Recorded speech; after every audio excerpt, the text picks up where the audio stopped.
There is talk this year in these circles, let's say, that they might abandon parades altogether because they are afraid of drones, even afraid of the same ballistic missiles from Ukraine. And how do you think it will go?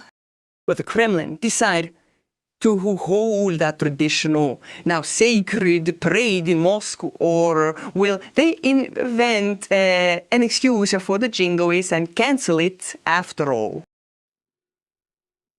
Well, every time we try to forecast the decisions of the Russian authorities, Russia has a personalist regime, so everything depends on what is happening between Mr. Putin's ears. And there, so to speak, are complex processes. There are, on one hand, some rational moments, of course, but there is also madness. Therefore, forecasts are a very risky business. I think that canceling the parade, considering that Pocket Obesity Victory Mania is, in general, well, the most central. It is the central pillar of Russian mythology. Therefore, the probability that they will completely cancel the parade is very, very small. It would be a sign of something. If they cancel the parade, it's a sign. It's a sign of trouble. Therefore, I think that the parade will take place after all. Now, will Ukraine try to strike the concentration of military equipment during the parade? Well, it's hard for me to say. So far, it must be said that Ukraine is acting very rationally.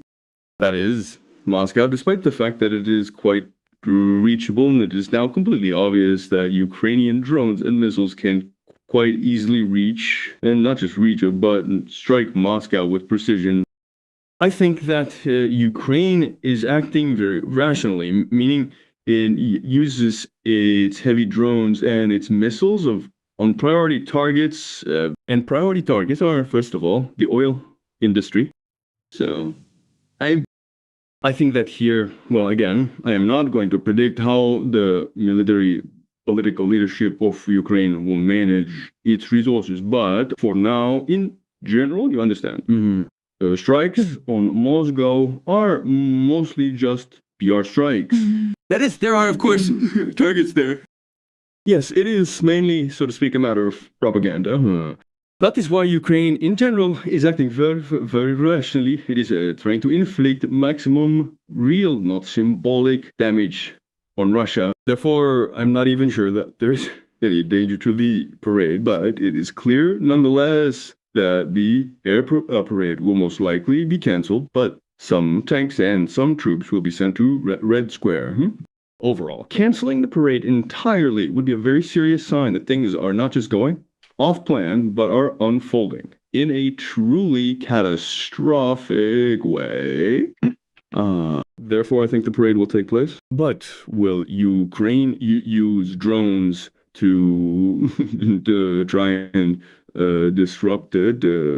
I'm not sure. I think it's more likely no than yes, because that's essentially just PR. And Ukraine, as a rule, does not engage in that. Well, yes, you mentioned the strikes on the oil industry. Indeed, more than 8 oil facilities or oil infrastruktur have been attacked within Russian territory over the last few weeks, as far as I recall. It is known that about 40% of all export capacities have been hit for Russia. That's about 2 million barrels per day. Meanwhile, if we talk about financial losses, it's reaching around $1 or even more. But what should we pay attention to? There was news today from the publication Semaphore.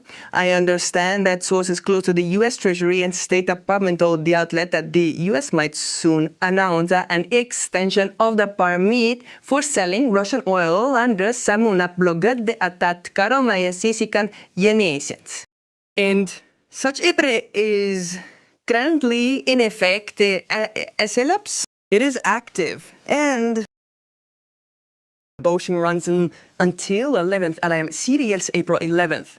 Do you think they will extend it? And to what extent will this help fill those budget holes and dosakurka and economic problems, given that the armed forces of Ukraine are hitting the oil infrastructure so precisely. Well, based on Trump's latest actions, statements, rhetoric, and specific political moves, it's clear that he, in general, as a person, is on Putin's side in this war, and he has been proving that throughout this entire time. The other thing is that he finds himself in, well, here's what, as Boris Nikolaevich Yeltsin used to say, a zigzag. On one hand, the United States of America, as a state, as a people, as a parliament, is obviously on Ukraine's side, night. But Trump, as an individual, the president of the United States of America, is on Russia's side, fake it. And so I think the probability that he will extend the sanctions waiver is quite high. I mean, I don't recall any situation where, when faced with a fork in the road, Trump took Ukraine's side, Brienne's side. Every time there is a fork in the road, if there is an opportunity, he still tries to help Putin. Therefore, I think he will extend the lifting of sanctions. And as for what Putin can actually do with this, well, not much, because you just mentioned that over 40% of the Russian oil industry has been destroyed, or at the very least disabled, by Ukrainian drone strike. This, of course, does not allow Putin to take advantage of either rising oil prices or the temporary lifting of sanctions. So, of course, Putin will undoubtedly receive some additional increase in revenue for the war budget. Absolutely. But this increase in war budget revenue will not be as significant as expected, both from rising oil prices and from the lifting of sanctions. These are all, of course, bonuses, but not as large as expected, thanks to the strikes of Ukrainian drones and missiles. And how do you think this will play out, this whole story in the Middle East? How will it affect Trump's reputation, both within the US and in the global community? Because we understand that Mr. Doni wanted so much to become the solver of all wars, to receive the Nobel Peace Prize and so on. But in the end, he can't even resolve the war he started himself. I think that before this war, it seemed to me that nothing more could be done to worsen the reputation of Trump and the United States of America in the world. But Trump managed to do it. Yes, Trump succeeded. He is undoubtedly a very capable young man. He succeeded, and what's more, you see, besides this pathological logoria of his, where he doesn't watch me, he doesn't watch his tongue at all, this completely uncontrolled verbal charge, it, along with his actions, adds, so to speak, heat to the whole situation. Because the statement, for example, the statement that, so to speak, if things go south, then an entire civilization will be destroyed overnight with no possibility of recovery. When, but it was, a lot was said that, so to speak, terrible blows would be struck, that, hell would be unleashed, and so on. But the idea of destroying a civilization, it didn't even cross the minds of the Allies in World War II, the anti-Hitler coalition. Yes, they were going to destroy the Third Reich, destroy the regime, but no one said that Germany would be wiped off the face of the earth, that Germany would be destroyed as a bearer of great German culture. Nobody said that. Stalin didn't say that. Roosevelt didn't say that. Churchill didn't say that. Nobody said that. But Trump, he brings in, so to speak, such an innovation that, this 3,000-year-old Iranian culture must be destroyed. And that, of course, made an impression. The world saw that the United States of America is no longer a guarantor of peace, but really some kind of monstrous, so to speak, destroyer monster that is ready to destroy everything around it. More since this statement was about destroying Iranian civilization.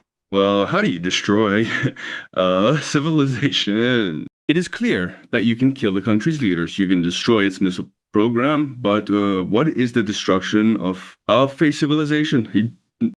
Apparently, a very large number of observers understood it to mean that Trump intends to use nuclear weapons in a war with Iran. That is exactly how it was perceived. And the reaction was very serious. Just now, a major study was conducted in European countries and in the United States of America. According to the data from these polls, is perceived as a threat in several European countries. In some as a threat. That is, threat number one is Putin, and threat number two is Trump is the United States of America. So Europe already perceives the United States. I am not talking about Iran. Now, that's clear. But Europe perceives the United States of America not as an ally, but as a source of a threat. This is what Trump has achieved with his actions. He has managed to do a lot during this time. Yes, that is true. He has managed quite a lot. I also wanted to discuss another topic with you. New tapes. Moscow and Budapest coordinated the blocking of Ukraine in the EU.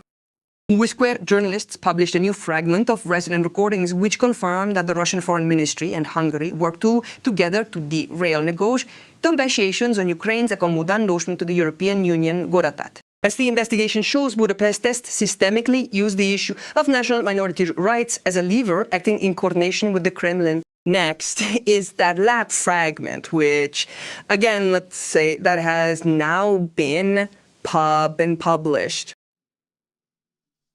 Oh, I know. That is exactly why I asked.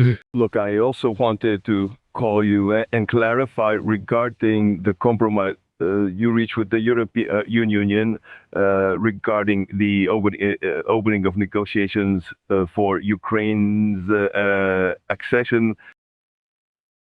And there were reports that the issue of language for national minorities played a decisive role in this. Undoubtedly, that is how it was. We are really trying to get that very exact document. But what was it? Oh, I understand. I will send it to you. And that is not a problem, of course. Please.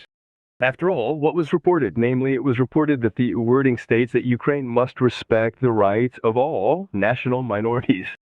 National, yes, absolutely, absolutely. That is exactly how it is. That is exactly how it is. Because, you know, my position is that when it comes to national minorities, although, of course, I stand up for Hungarians, there can be no discrimination, because if there is discrimination against some, tomorrow there could be discrimination against others. But that is my problem. Just as we discussed with you some time ago. Okay, Peter, if you can send me that document, I would be very grateful for it. Yes, and I'll do that right away. I will send it to the embassy in Moscow, and my ambassador will forward it to your chief of staff, and then it will be at your disposal.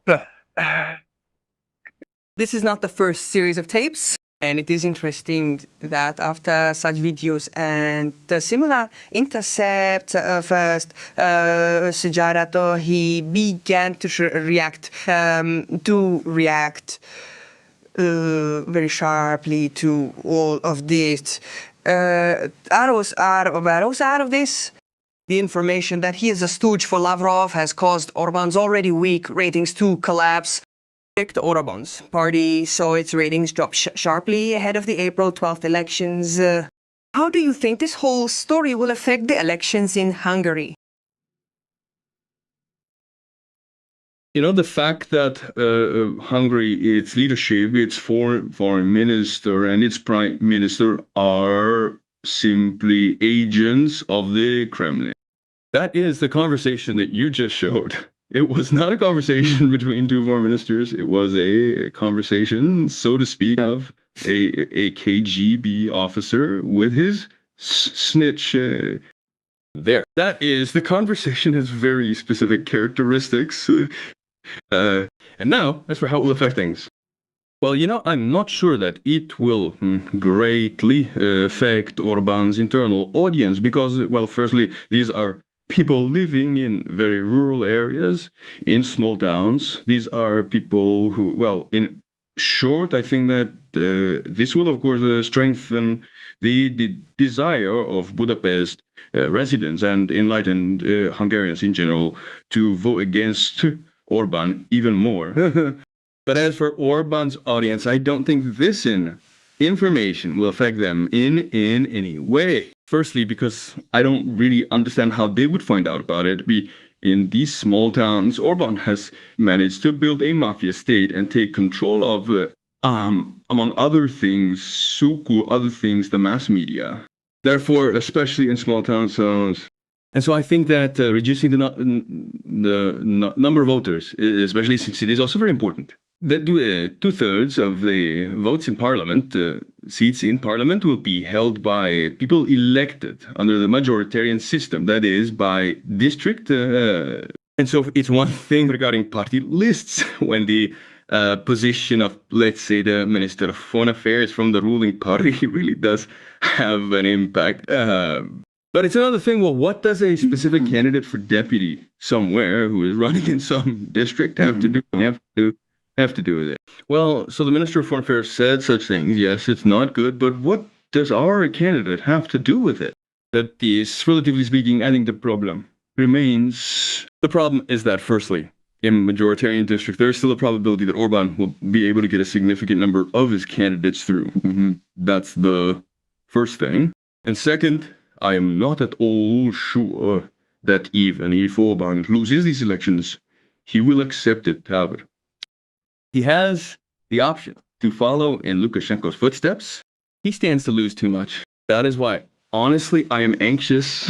Look at this Sunday, at this battle for Hungary, with great hope, but also with great anxiety.